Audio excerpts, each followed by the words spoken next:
Good morning YouTube family. तो मेरी सुबह हो चुकी थी। मैंने इरफान के पापा को भी उठा दिया था कि आप जल्दी से उठ जाओ और फ्रेश वगैरह हो जाओ। तब तक यहाँ मैं किचन के सारे काम निपटा लेती हूँ। तो सबसे पहले मैंने क्या किया, घर में झाड़ू लगा लिया था। झाड़ू लगाने के बाद उसके बाद हाथ पाथ धो करके मैंने सबसे पहले गैस ऑन किया है। एक तरफ चढ़ा दिया था दूध को मैं गर्म कर रही थी, क्योंकि रात को एक बार करती हूँ, उसके बाद मैं दोबारा सुबह ही करती हूँ गर्म। और इरफान की आवाज़ भी आ रही होगी, उस चीज़ के लिए मैं माफ़ी मांगना चाहती हूँ, क्योंकि वो बच्चा है अभी। आवाज़ मैं ऊपर से वॉइस ओवर करी तो साथ में उसकी भी आवाज़ आ रही होगी। तो यहाँ पे मैं रात की बची हुई बिरयानी भी गर्म कर रही थी, क्योंकि इरफान के पापा ये कह रहे थे कि हम चाय में ना बिरयानी खा लेंगे और साथ में चाय पी लेंगे, तो अब तुम नाश्ता वगैरह ज़्यादा कुछ वैसा मत करो। मैंने कहा ठीक है। यहाँ मैंने बिरयानी गर्म करने के लिए चढ़ा दिया था। तो मैंने सोचा था कि इरफान अभी सो रहा था, मैं जल्दी से बाल उसके काट देती हूँ, बट इरफान उठ चुका था। फिर मुझे उनके चाचा की यानी अपने देवर जी की हेल्प लेनी पड़ी। पर अल्हम्दुलिल्लाह इस बार इरफान ने बिल्कुल भी रोया नहीं गाइस। नहीं तो अब तक का रिकॉर्ड है कि इरफान जब जगा हुआ होता है तो हम बाल नहीं कटवा सकते उसके बाल ले जा कर के। इस वजह से हमें घर पे ही जब वो सो जाता है तो बाल काटने पड़ते। बट आज माशाल्लाह इतना मुस्कुरा रहा था, मतलब चाचा का ही बोल सकते हो इफेक्ट है, जो भतीजा पागल हो जाता है। मेरा बेटा बिल्कुल अपने चाचा को बहुत ज़्यादा प्यार करता है माशाल्लाह से। और तो इस तरीके से देखिए, आप हंसते हंसाते उसने अपने बाल को कट करवा लिया था, जबकि हम बहुत ज़्यादा टेंशन ले रहे थे। तो इसके चाचा भी टेंशन ये बात पे ले रहे थे कि भाभी रोए ना। मैंने कहा पता नहीं, अब रो दे तो बात अलग है, क्योंकि मैं तो बहुत टेंशन में की थी, क्योंकि इसके आधे अधूरे बाल की तो मैं ब्लॉगिंग नहीं कर पाई। तो दिखाती मैं आपको, आधे कहीं बाल निकले हैं और कहीं बाल कटे हुए हैं, तो वैसा था। तो यहाँ मैंने बाल वाल कट कर दिया था और इन लोगों को मैंने नाश्ता पानी करवा दिया था। और नाश्ता पानी करने के बाद यहाँ पे इरफान अपने चाचा से सिर्फ एक ही चीज़ कर रहा है कि वो इशारे से अपने सर पे हाथ रखता है, और हाथ रखने के बाद चाचा के बाल छूता है और अपने सर पे हाथ रखता है, यानी मेरे सर के बाल चले गए और चाचा के सर के बाल है। तो शायद यही सवाल इसके मन में होता होगा। तो इन लोगों को नाश्ता करवाने के बाद यहाँ पे मैंने भी क्या किया है कि चने खा रही थी, और साथ में मैंने यहाँ पे पापे रस चाय के साथ ले रही थी। मैंने बिरयानी नहीं ली, क्योंकि मेरा रात के टाइम पे कुछ हैवी बहुत ज़्यादा हो गया था, तो मैंने बहुत लाइट लिया कुछ भी नाश्ते में। ये देख सकते हो कितना वो कंटिन्यू सर पे हाथ लगा रहा था। होता हर बच्चे के बाल कटने के बाद ऐसा ही इफ़ेक्ट होता होगा। यहाँ हवा भी बहुत ज़्यादा चल रही थी, और इन लोगों को बाहर भी जाना था, क्योंकि आज इरफान के चाचू को घर भी जाना है। तो उससे पहले इरफान के पापा थोड़ा सा घुमाना चाहते थे, तो मुझे भी कहा था कि तुम भी चलो। मैंने कहा कि बिल्कुल भी नहीं, क्योंकि इरफान को लेके कहीं जाने आने का मेरा भी मन नहीं करता है, और धूप भी बहुत ज़्यादा हो रही थी। तो मैंने कहा कि तो आप लोग हो आओ। तो इन लोग गए थे कुतुब मीनार। तो फिर मैंने ये बात भी बोल दी थी कि कुतुब मीनार तो मैं जा चुकी हूँ जब मेरा इरफान पेट में था, और आप लोगों ने वो ब्लॉगिंग भी देखी होगी। तो मैं तो देख चुकी हूँ, आप भाई को ही दिखा दो। तो फिर भाई और मिस्टर खान दोनों ही गए थे कुतुब मीनार देखने के लिए। तब तक मैं यहाँ पे घर के सारे काम निपटा रही थी, कि जब तक वो लोग आएंगे तो सुकून से घर में बैठे और सुकून से अपना घर, फिर भाई अपने घर के लिए निकल जाए। तो यहाँ पे मैंने जो भी बेडशीट वगैरह अच्छे से बिछा दिया था अच्छे से। और यहाँ पे इरफान मुझे बिल्कुल भी कोई काम करने नहीं देता है गाइस, तो मुझे बहुत टाइम निकालना पड़ता है उस वजह से। और आपको भी, मैं भी थोड़ा सा भी मार्केट वगैरह जाऊंगी, तो मुझे अभी बहुत सारी चीज़ लेनी, जैसे कि स्टैंड वगैरह भी लेना है फ़ोन रख, क्योंकि मैं अभी बस ऐसे एडजस्ट करके ब्लॉगिंग बना रही हूँ। तो मैं साथ साथ इरफान के कार्टून भी देख रही हूँ।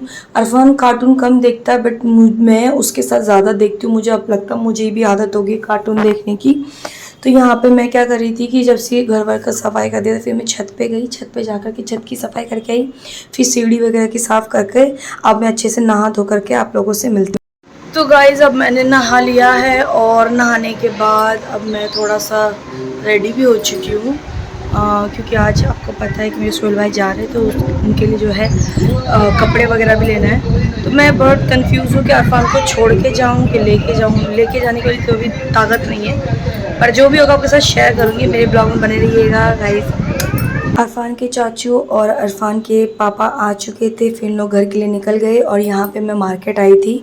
मैं इरफान के लिए वो वाली बुक लेने गई थी जहाँ पे ABCD जो प्रॉपर गाना वाना जो चलता है ABCD का, तो वो वाली बुक मुझे म्यूज़िक वाली नहीं मिली। तो मैंने फिर ये वाला देखा, तो मम्मी बोली ये आते ही इरफान तोड़ देगा, क्योंकि इरफान के अंदर एक प्रॉब्लम है कि वो मतलब वो ना फ्लोर पे थ्रो कर देता है, मतलब फेंक देता है वो चीज़ें। तो फिर मुझे थोड़ा सा टेंशन होगी, तो फिर मम्मी की बात मुझे सही लगी कि वो तोड़ देगा। तो मैंने भैया को कह दिया था कि उन्होंने कहा था कि 3-4 दिन में वो वाली म्यूज़िक वाली बुक आ जाएगी। तो मैंने कहा ओके, तो मैं वेट कर सकती हूँ, तब तक मैं कुछ और ले लेती हूँ। तो यहाँ मैं देख सकते हो, मैं देख रही थी, क्योंकि बच्चों के लिए टॉयज़ लेना बड़ा डिफ़िकल्ट होता है गाइज़, क्योंकि लाने के बाद भी वो फिकता ही है, या तो वो बहुत कम यूज़ होता है। तो मैं ऐसा ले रही थी कि वो प्ले भी कर सके और साथ में वो चीज़ें समझ भी सके। तो यहाँ पे वो डॉल ले रहा था, फिर मैंने मना कर दिया, मैंने डॉल नहीं परचेज़ किया, अभी नहीं लूँगी, बट तो थोड़े टाइम बाद लूँगी। इसलिए नहीं लिया क्योंकि अभी कोई मतलब नहीं बनता है, इतने सारे टेडी बियर है घर में, बहुत बड़े बड़े भी है, छोटे से भी है, तो उसके साथ भी बहुत कम खेलता है। तो फिर मैं सोच रही थी कि बाद में लेती हूँ, तो मैंने इसमें भी 2-3 खिलौने ले लिए। और फिर मैं आई थी यहाँ पे एक सैंडल लेने के लिए, जो कि मुझे ये कलर बहुत पसंद था, और आपने देखा भी होगा पहले भी मेरे पास था, पर अरफान ने उसको फेंक दिया था जब हम घूमने गए थे सरोजनी मार्केट। उसने एक पैर से कप निकाल के फेंक दिया था, एक पैर का, फिर एक पैर का हम लोग देखने लगे, हम बात करते करते फिर हम लोग बात करी तो उसने दूसरे पैर का भी उठा के फेंक दिया था। तो सेम यही मुझे मिल गया था, और पर मैंने जो जहाँ से लिया था वो जामा मस्जिद से लिया था, पटरी मार्केट से। तो मुझे वहाँ पे भी 200-250 का ही पड़ा था, और यहाँ पे मुझे दुकान में ही 250 में पड़ा। एक्चुअली इसका जो मेन प्राइस है वो है 270, बट हम लोगों ने जो है 200 में लिया, जान पहचान की दुकान थी। बट ये ना उससे ज़्यादा बेहतर है, क्योंकि ये बिल्कुल ना मतलब पूरा मुड़ रहा था, तो यानी इसका जो टेक्सचर है ना बहुत ज़्यादा अच्छा है सैंडल का। यहाँ आप देख सकते हो कितनी अच्छा मौसम हो रहा है गाइस। मौसम भी कभी कभी क्या होता है ना, अचानक से बारिश होती है, अचानक से धूप, जिसकी वजह से ना इंसान बीमार भी पड़ रहे हैं। तो अभी बहुत ज़्यादा ध्यान देना, क्योंकि अभी डेंगू और ये सब चल रहे हैं। हमारे यहाँ तो बहुत ज़्यादा मच्छर है गाइस, बहुत ज़्यादा, तो हमें तो ज़्यादा होशियार होकर रहना पड़ता है। देखिए हम बात कर ही रहे थे कि अचानक से कुदरत मतलब अल्लाह ने रहमत कर दी अपनी, और माशाल्लाह से बारिश होगी, कि देखिए कितनी अच्छी बारिश हो रही है।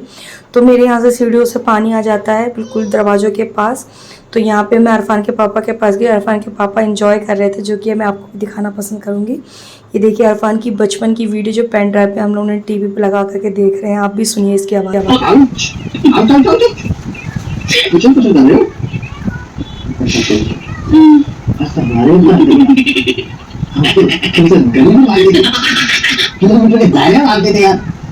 तुमने तो हमारे ऊपर ही शुरुआत कर दी, दुश्मनी निकाल दो ताकि हमसे आज हैं साहब। अरफान बहुत रो रहा था अपने चाचू के लिए, बार बार पूरा दिन चाचू चाचू चाचू। फिर मैं छत पे ले आई, लाने के बाद मैंने यहाँ पे इसको खेलने के लिए दिया, तो उसने अपने हाइट से ज़्यादा और अपने वज़न से ज़्यादा बल्ला उठा लिया, उसके साथ खेल रहा था। फिर भी नीचे आने के बाद भी वो बहुत ज़्यादा चाचू को मिस करता है, और मतलब चाचू की एक बार जिक्र उठा दो और वो रोना चालू कर देता है। तो ये बात सच है कि चाचा भतीजे का जो प्यार होता है वो बहुत ही नायाब होता है, उसको कोई भी उस प्यार को किसी भी चीज़ में तुलना नहीं कर सकता। तो मैं समझ सकती हूँ अरफान का जो पेन है वो, बट हाँ अल्हम्दुलिल्लाह मैं उसको बोल चुकी हूँ कि भाई हम जब भी जाएंगे घर तुम्हें घुमाने लेके जाया करेंगे घर पे। और अरफान जब बड़ा हो जाएगा तो वो अपने दादा दादी के पास ही रहा करेगा इंशाल्लाह, और मैं भी वहीं रहा करूँगी। तो गाइज़ मिलते हैं अपने नेक्स्ट वीडियो में, ऐसी कुछ धमाकेदार लाऊंगी।